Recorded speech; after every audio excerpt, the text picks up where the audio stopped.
the other Godzilla movie to be featured in Mystery Science Theater 3000, Godzilla vs Megalon is also known as Godzilla vs Gigan Part D by absolutely no one except me.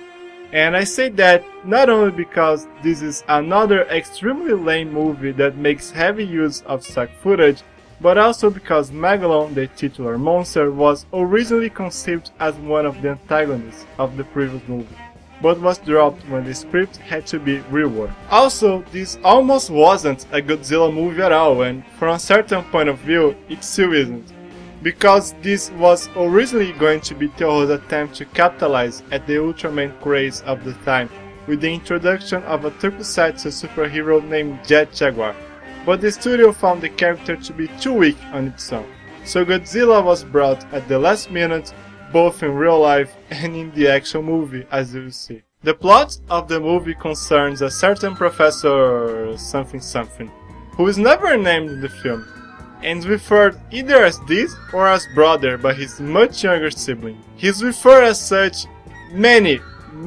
times through the movie.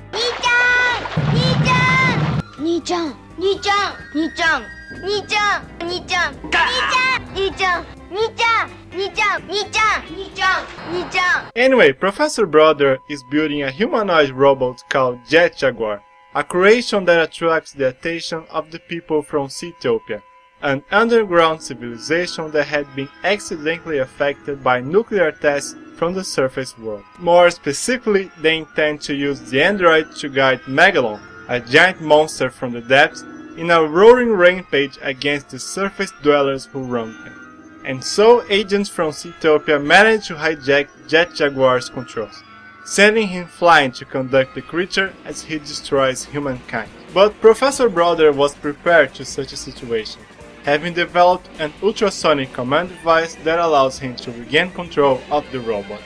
So he orders Jet Jaguar to go after Godzilla on Monster Island and bring him to fight Megalon. Aww, look at how cute Godzilla is now! But even without the android to guide him, Megalon is still a big problem, causing massive destruction brought to you by 10 years of stock footage from previous movies, thanks mostly for the fact that its beam attack looks exactly like Ghidra's, allowing them to reuse all of its old scenes. When Jet Jaguar returns to the country, he recognizes the need to gain Godzilla some time until he arrives, and so he grows. That's not how physics works, but okay, it's not like the writers ever cared before. The robot fights Megalon for a while, but quickly gets outmatched because the controllers from Seatopia had summoned the aid of none other than Gigan. Jet Jaguar, however, is not alone for long, because Godzilla finally appears to even the odds against the villains. The preceding fight is very long and very lame, but also very silly, so I'll have to break it down for you. It starts with Jet Jaguar in the ground, and Godzilla having to whoop the floor with the two monsters while the robot gets back on his feet. But just when both of the good guys think the fight is over, the villains manage to gain leverage by trapping them in the middle of Megalon's incendiary grenades. The movie builds the tension for a good minute before anticlimactically breaking it with Jet Jaguar's flight capability carrying both him and Goji away from danger. Megalon goes down as soon as Godzilla does a very silly sprint in his direction, and then swallows his own grenade after trying to shoot it vertically. The rest of the fight is basically the heroes humiliating the villains who are pretty much defeated by now, with Jet Jaguar throwing Gigan in the air just so Goji can practice his aim, and also this.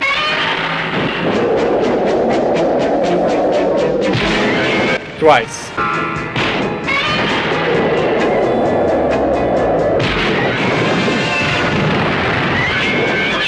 After that beatdown, the villains retreat to wherever they came from, with Seatopia deciding to leave the surface alone.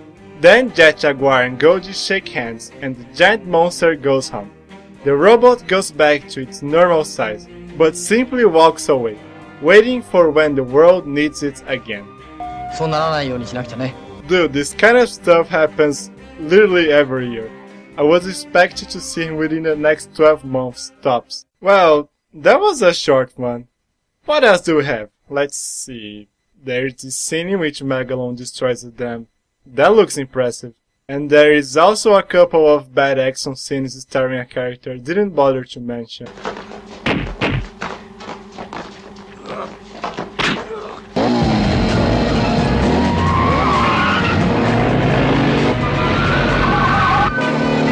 And yeah, that's it. That's the movie.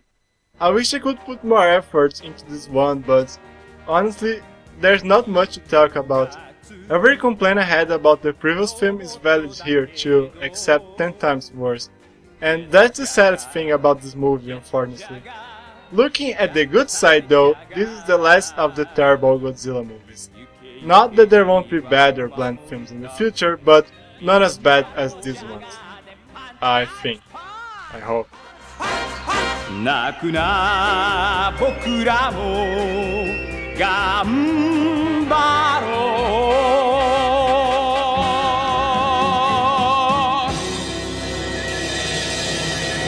う I just noticed there aren't any female characters in this film.